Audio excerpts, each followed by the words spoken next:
Hola, buenas noches. Mi nombre es Dalia. Soy estudiante de la licenciatura en Psicología en el Instituto de Montserrat. Actualmente me encuentro cursando la asignatura de Psicoterapia Breve, la cual está siendo asesorada por el psicólogo Hugo Soto García. Y en esta ocasión, yo les quiero hablar del tema de manejo de las emociones. Para iniciar con este tema, me gustaría responder a la pregunta de qué son las emociones. Bueno, las emociones son una adaptación al estilo cognitivo de las demandas situacionales, que facilitan la toma de decisiones y que preparan a la persona para rápidas respuestas motoras. Además, cumplen también con importantes funciones sociales. Por ejemplo, proporcionan información sobre intenciones, dan información a otros sobre si algo es bueno o malo y flexibilizan patrones complejos de comportamiento social. Es importante también que mencionamos las 6 categorías de las emociones básicas. Estas son: 1. El miedo. El miedo es la anticipación de una amenaza o peligro, el cual puede ser real o imaginario, que produce ansiedad, incertidumbre e inseguridad. El miedo es necesario, ya que nos sirve para apartarnos de un peligro y actuar con precaución. Otra de las emociones básicas es la sorpresa, que es aquel sobresalto, asombro o desconcierto. Es muy transitoria y nos permite una aproximación cognitiva para saber qué está ocurriendo. Nos ayuda a orientarnos, a saber qué hacer ante una nueva situación. La aversión, que es aquel disgusto o asco hacia aquello que tenemos delante, nos produce rechazo y solemos alejarnos de él. La ira es la rabia o el enojo que aparece cuando las cosas no salen como queremos o nos sentimos amenazados por algo o por alguien. Es adaptativa cuando impulsa a hacer algo para resolver un problema o cambiar una situación difícil, pero puede conllevar a riesgos de inadaptación cuando se expresa de manera inadecuada. La alegría es la sensación de bienestar y de seguridad que sentimos cuando conseguimos algún deseo o vemos cumplida alguna ilusión. Nos induce hacia la reproducción de aquel suceso que nos hace sentir bien. Y finalmente la tristeza, que es aquella pena, soledad o pesimismo ante la pérdida de algo importante o cuando nos han decepcionado. La función de la tristeza es la de pedir ayuda, nos motiva hacia una nueva reintegración personal. Esta rueda de las emociones es una herramienta muy indispensable. Muchas veces cuando nosotros hacemos la pregunta de ¿cómo estás?, tiende a ser la respuesta más frecuente la de estoy bien. Estoy bien, pues no nos está diciendo nada en cuanto a las emociones de la persona. Esta herramienta nos permite facilitar la visualización de las emociones, partiendo de las 6 emociones básicas de las cuales yo les acabo de hablar. Paul Ekman habló sobre la teoría de las expresiones faciales de las emociones. Él consideró que hay gestos universales. Las personas en todo el mundo se ríen cuando están alegres o quieren parecerlo, y fruncen el ceño cuando están enojados o pretenden estarlo. Un papel que tiene la cultura en las expresiones faciales de las emociones es la de disimular estas emociones en las expresiones faciales, exagerarlas, ocultarlas o suprimirlas por completo. La expresión facial en las emociones es aquella emoción a través de una expresión facial. Para continuar, es importante diferenciar qué es una emoción, un sentimiento y un estado de ánimo. La emoción va a ser intensa y pasajera, de corta duración. El sentimiento es por resultado de la emoción.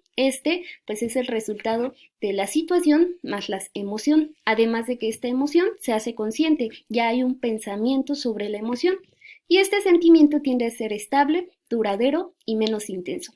Del sentimiento se deriva el estado de ánimo, que este es el sentimiento que se prolonga, predomina en un momento dado y puede durar horas o días. Un ejemplo para que nos quede clara esta parte de la diferenciación es La situación es una situación de pareja, en la cual la persona va a sentir la emoción de miedo más enojo. El sentimiento van a ser celos y el estado de ánimo va a ser irritabilidad u hostilidad hacia mi pareja. Bueno, Para poder disponer de todos los recursos que nos aportan las emociones, es necesario disponer de determinadas habilidades emocionales. En caso contrario, las emociones pueden suponer un desgaste enorme en el funcionamiento de la persona. Para esto también es importante diferenciar que la inteligencia emocional va a ser una habilidad que podemos desarrollar en nosotros mismos. En el manejo emocional se deriva de la situación en la que yo esté presente y se presente también una emoción. Y la regulación de emociones, pues es esa parte de regular la intensidad con la cual yo voy a sentir una emoción. Para esto les presento el modelo de regulación emocional basado en el procesamiento emocional. Este presenta las etapas del procesamiento emocional, el cual fue propuesto por Habermas en el 2011. En este se presenta una situación que va a derivar una reacción emocional. Entre una y otra va a estar la interpretación que nosotros le vamos a dar. Esto va a aperturar a una emoción. La apertura de la emoción hará una atención emocional, el cual va a generar el etiquetado de esta emoción. Va a haber una aceptación de esta emoción, un análisis de la emoción y con esto vamos a poder lograr la regulación emocional. La regulación emocional son aquellos procesos por los cuales la persona ejerce una influencia sobre las emociones que tienen, sobre cuándo las tenemos, sobre cómo las experimentamos y cómo las expresamos. Aquí es importante saber que cuando uno de estos procesos es deficiente, la regulación emocional puede verse comprometida con su eficacia. Por ejemplo, la apertura emocional, como ya les mencioné, es la capacidad para tener acceso consciente a las emociones. En caso de que este proceso sea deficiente, se va a generar lo que es la alexitimia, que es pues aquella incapacidad para poder identificar mis propias emociones. La atención emocional es dedicar recursos atencionales a la información emocional. En el caso de que este sea el deficiente, puede generar lo que es la desatención emocional. Cuando está el etiquetado emocional, que es la capacidad para nombrar con claridad mis emociones, si hay una deficiencia, puede haber confusión emocional. La aceptación emocional, pues es aquella que consiste en la ausencia de un juicio negativo ante las propias experiencias emocionales. En el caso de una deficiencia, va a generar un rechazo emocional. El análisis emocional es aquella capacidad para reflexionar y entender el significado y las implicaciones que tienen mis emociones. En el caso de que este sea el deficiente, va a generar una evitación emocional. Y finalmente la regulación emocional, que es la capacidad para modular las respuestas emocionales a través de diversas estrategias. En el caso de que aquí haya la deficiencia, va a generar alteración de la regulación emocional. Bueno, el impacto que deriva de esto en la salud es la alteración en la regulación emocional, el cual puede generar en nosotros trastornos depresivos, trastornos de ansiedad, estrés, malestares físicos, estados de ira, culpa y vergüenza, entre otros. Por eso la importancia de aprender a regular las emociones. En cuanto a la inteligencia emocional, vamos a hablar de un autor más reciente que es Daniel Goleman, quien en su libro de inteligencia emocional habla de 5 pilares de la inteligencia emocional. El primero es el autoconocimiento, que trata sobre el conocimiento de nuestros sentimientos y emociones. El segundo pilar es la autorregulación, el cual se centra en un autocontrol emocional. También puede denominarse como dominio emocional. La automotivación, que habla de enfocar las emociones a objetivos y metas. La empatía es el reconocimiento de las emociones en los demás. Una vez que yo puedo reconocer las emociones en mí, seré capaz de reconocer la emoción en los demás. Y por último, las habilidades sociales, que también son las relaciones interpersonales. Esto nos ayuda pues a la sana convivencia con los que me rodean. Bueno, para la regulación de las emociones en cuanto a nuestra conducta, lo vamos a situar en el ejemplo de un semáforo. Vamos a ver que el rojo nos está avisando que paremos. Dice alto, es momento de pararnos, tranquilizarnos y pensar antes de actuar. El color amarillo nos habla de pensar. Ahora es el momento para pararse a pensar. Tenemos que averiguar cuál es el problema y lo que estamos sintiendo.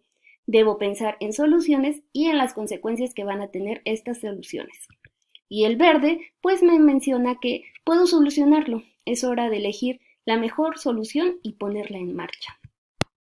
En el trabajo con pacientes, lo primero que tenemos que hacer es evaluar los pensamientos con respecto al problema o la problemática. El segundo paso tiene que ver con el cambio de la interpretación de estas circunstancias.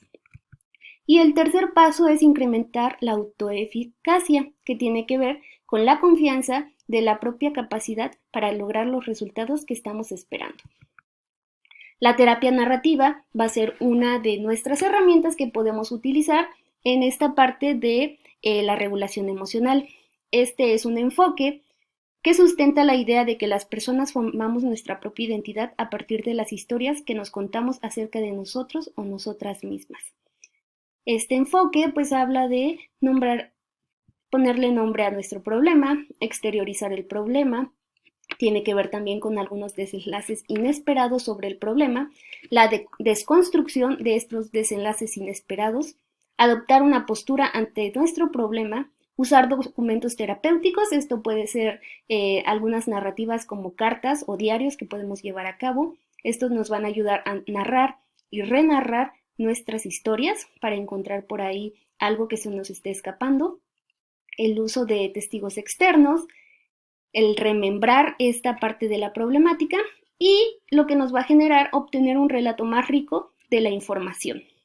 La terapia narrativa pues busca el cambio de las dimensiones del problema a través de la búsqueda de sentido y significado a las emociones. Otra herramienta también es la terapia racional emotivo-conductual de Albert Ellis, el cual habla del ABC del TREC. Este es un modelo que facilita la identificación de nuestras creencias, basándose en la relación entre cognición, emoción y conducta. El ABC, pues, va a tratar de A, acontecimientos, que va a ser el activador, qué sucedió o situación de conflicto. El B tiene que ver con nuestras creencias, qué está pasando en el momento, y es la interpretación que nosotros le damos al acontecimiento. Esta parte es la que puede crear aquellas creencias irracionales. Y el C, pues son las consecuencias.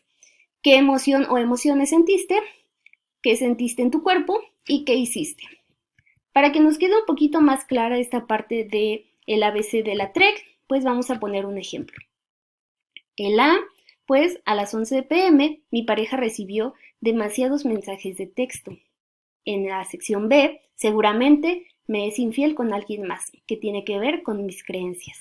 Y el C, la consecuencia de mis creencias va a ser ¿qué emoción sentiste? Pues posiblemente pude sentir ira o enojo.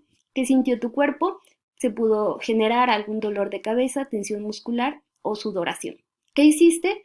Fui hasta donde estaba mi pareja sentada, le quité el celular y empecé a reclamarle los mensajes recibidos. Ahora, lo que vamos a hacer con este ABC, pues es trabajarlo. Primero vamos a hacer un debate de los pensamientos irracionales que nos causaron este conflicto.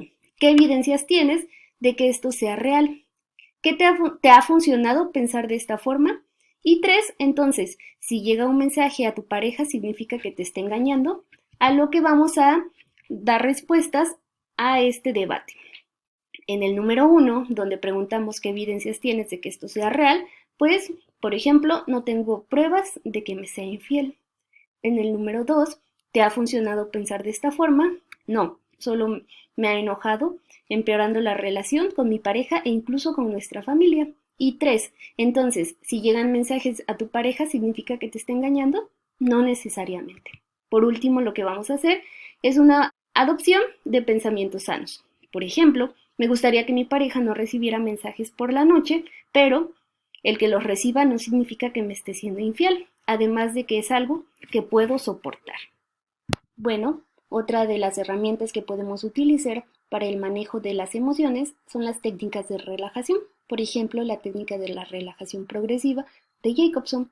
Esta técnica se utiliza para reducir el estrés y la ansiedad que puede ser ocasionado por situaciones o problemáticas que se presentan en la vida cotidiana. Con esta técnica se entrenan 3 habilidades básicas que alternan la atención con la relajación muscular. En este, pues se van a percibir y distinguir la presencia de tensión en cada uno de los músculos del cuerpo. Va a reducir al máximo la tensión presente en los músculos y finalmente relajará diferencialmente los músculos mientras se realizan las tareas cotidianas. Con este ejercicio has dirigido tu atención a voluntad para poner en tensión varios músculos de tu cuerpo y luego relajarlos. Como lo vemos en la imagen, pues se van a tensar cada uno de los músculos de todo nuestro cuerpo y después relajar, tensar y relajar para poder identificar pues la presencia de tensión en cualquier zona de nuestro cuerpo. Hay una nota importante que tenemos que ver en esta técnica de relajación y en general en todas las técnicas de relajación. Con estas técnicas no se solucionará el problema, pero es una alternativa para clarificar ideas, sentimientos y emociones y posteriormente poder actuar. Y una herramienta más, pues es la técnica de modificación conductual, como es el caso de la técnica del tiempo fuera. Esta técnica nos permite volver a un estado de calma para poner en perspectiva una situación, además de que permite también reconocer emociones, concede un momento para encontrar soluciones al problema y aprender a reconocer las consecuencias de las acciones, también a responsabilizarme ante ello. Y como su nombre lo dice, se trata de que ante una situación o problemática, evaluar mis recursos personales y emocionales y decidir cuándo estos recursos no son suficientes y poder retirarme y calmarme para poder encontrar una solución pacífica y poder regresar.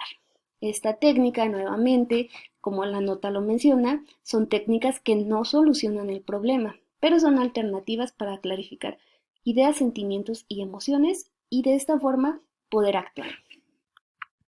Finalmente, solo quiero mencionar que la psicoeducación emocional nos brinda una serie de conocimientos prácticos que nos permiten contar con recursos personales y emocionales en diversas circunstancias o problemáticas que se nos pueden presentar en la vida cotidiana. La reeducación emocional nos permite relacionarnos con diversas situaciones sin partir de la experiencia, sino de la propia emoción que se está presentando, además de que fortalece nuestra autoestima y refuerza nuestras relaciones, uno con nosotros mismos y dos con los demás. Además, no debemos olvidar que todo esto va de la mano con expertos de la salud y psicología, que nos proporcionan el acompañamiento en cada una de nuestras metas que deseamos alcanzar. Y bueno, esto sería todo de mi parte. Espero este tema les sirva mucho en cuanto a su contenido que intenté manejar. Muchas gracias.